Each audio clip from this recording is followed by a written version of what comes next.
सम्माननीय साथियों, नमस्कार, जय हिंद।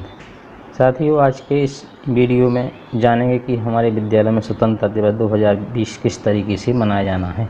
तो साथियों, इस संबंध में शासन के द्वारा दिशा निर्देश जारी किए गए हैं। आप शासन के इस आदेश को देख रहे होंगे। साथियों, शासन के इस आदेश के अनुसार समस्त कार्यालयों में स्वतंत्रता दिवस मनाया जाना है।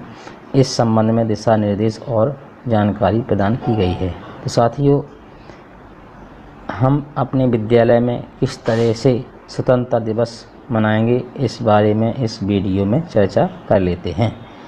इससे पहले यदि आप इस चैनल पर नए हैं तो लाल बटन को दबाकर सब्सक्राइब जरूर कर लें और घंटी को भी दबा दें। इससे आपको हमारे सभी आने वाले वीडियो का नोटिफिकेशन मिलता रहेगा। तो चलिए साथियों, आदेश में बिंदु क्रमांक 2 पर जो दिशा निर्देश दिए गए हैं उसी के बारे में चर्चा कर लेते हैं।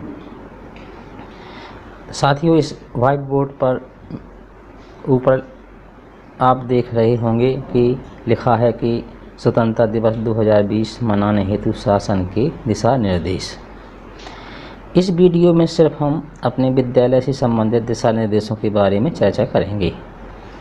तो साथियों, जो बिंदु क्रमांक 2 में जानकारी दी गई है कि सभी शासकीय कार्यालयों पर राष्ट्रीय ध्वज फहराया जाए। कार्यालय प्रमुख द्वारा प्रातः 8 बजे अपने विभाग के अधिकारी कर्मचारी को सीमित संख्या में कार्यालय भवन पर राष्ट्रीय ध्वज फहराएंगे तथा इस अवसर पर राष्ट्रीय गान गाया जाएगा। तो साथियों, बिंदु क्रमांक 2 में स्पष्ट रूप से दिशा निर्देश दिए गए हैं कि शासकीय कार्यालयों में हमारे विद्यालय भी आते हैं। तो साथियों, इस तरह हमारे शाला प्रमुख द्वारा राष्ट्रीय ध्वज प्रातः 8 बजे फहराया जाएगा और राष्ट्रगान भी गाया जाएगा। इसमें हम अधिकारी कर्मचारियों की सीमित संख्या के साथ राष्ट्रीय ध्वज फहराया जाएगा। इस आदेश में यह स्पष्ट किया गया है। साथियों, अब चलते हैं अगले बिंदु क्रमांक 4 पर। बिंदु क्रमांक 4 पर लिखा है, स्वतंत्रता दिवस के कार्यक्रम में जन सामान्य एवं स्कूली बच्चों को शामिल नहीं किया जाएगा। साथियों, बिंदु क्रमांक 4 में स्पष्ट दिशा निर्देश दिए गए हैं कि स्वतंत्रता दिवस के अवसर पर जन सामान्य और बच्चों को नहीं शामिल करना है। इसमें सिर्फ स्कूल के शिक्षक और शाला प्रमुख के द्वारा ही ध्वजारोहण किया जाना है और राष्ट्रगान भी गाया जाना है। तो साथियों, अब हम बात करते हैं बिंदु क्रमांक 6 की।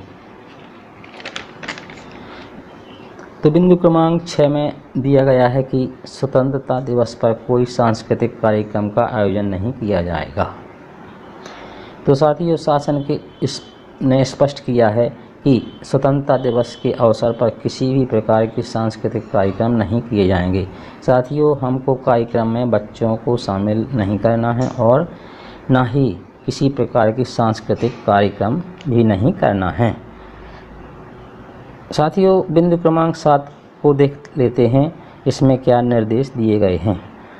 कार्यक्रम स्थल पर हैंड सैनिटाइजर, मास्क एवं सामाजिक दूरी आदि का विशेष ध्यान रखा जाए।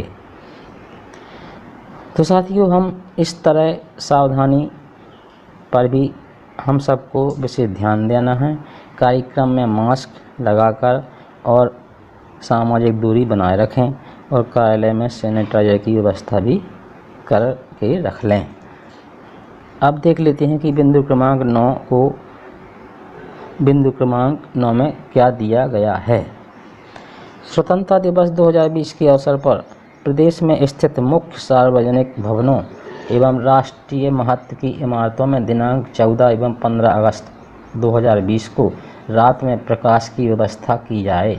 इस संबंध में होने वाला व्यय संबंधित प्रशासकीय विभाग अपने विभागीय बजट से करेंगे। तो साथियों, 14 और 15 अगस्त की रात्रि को समस्त कार्यालयों में एवं विभाग राष्ट्रीय हित की इमारतों में प्रकाश किया जाना है, जिससे होने वाला व्यय अपने विभागीय बजट से करना है। सभी शासकीय कार्यालयों की बात की गई है, तो शासकीय कार्यालयों में हमारे विद्यालय भी आते हैं। साथियों, अंत में बिंदु क्रमांक 5 पर और चर्चा कर लेते हैं कि इसमें क्या है। बिंदु क्रमांक 5 में दिया गया है कि कार्यक्रम स्थल पर चिकित्सा एवं स्वास्थ्य की आवश्यक व्यवस्था अनिवार्य रूप से की जाए। साथियों, चिकित्सा और स्वास्थ्य की आवश्यक व्यवस्था इसलिए कि किसी भी तरह की कोई घटना होती है तो उसका उपचार शीघ्र हो सके। इस कोविड-19 वायरस के कारण या किसी भी अन्य अप्रिय घटना को देखते हुए यह व्यवस्था की जानी है। तो साथियों, मुझे आशा है कि यह जानकारी आपको अच्छी लगी होगी। अच्छी लगी हो तो लाइक और शेयर ज़रूर करने का कष्ट करें। साथियों, अब मिलते हैं अगले वीडियो में। जय हिंद।